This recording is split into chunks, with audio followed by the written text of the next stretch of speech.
Hi, I'm Dr. Frank Sovinsky and welcome to another vlog episode.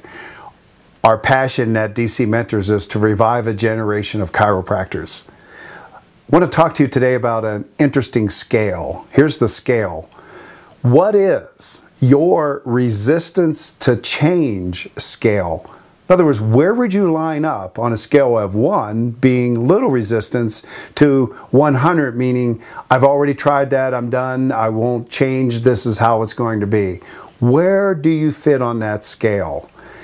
And let's discover a couple things here on that 1 to 100 scale. Change is change in your behavior.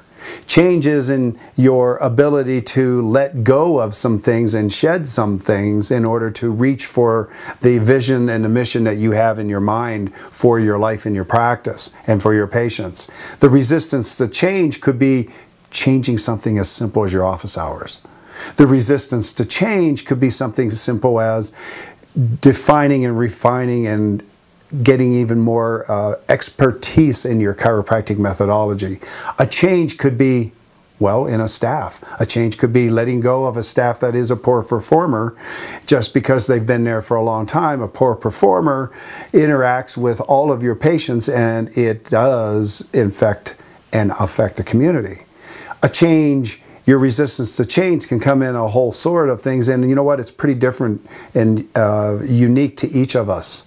Resistance to change is all about our fear that we will lose something. That's the primary fear here, is that we will lose. And that we will lose somebody's respect, or we won't be validated. We've changed the hours and oh my gosh, what will happen? On a scale of 1 to 100, what is that resistance to change? In the coaching world, we call that pushback, when there's a pushback that is rarely logical to a guiding point. It is mostly about the resistance to change because that means that you have to let go and that there's fear, well, what if it won't work?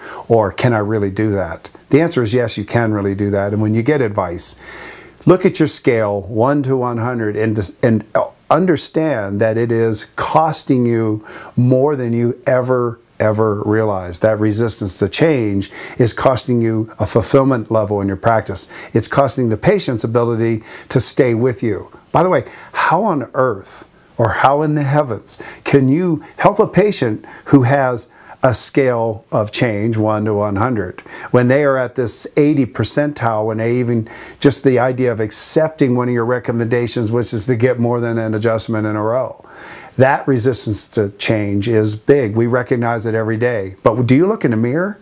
How can you lead people without first going the area that you want to lead them to? You have to make the change, and it will be reflected in how you do your business.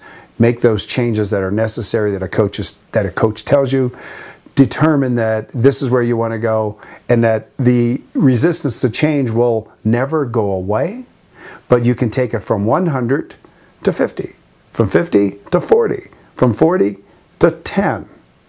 I don't think you'll get to 0. You don't have to. But you do have to look at this resistance to change scale because it's costing more than you realize.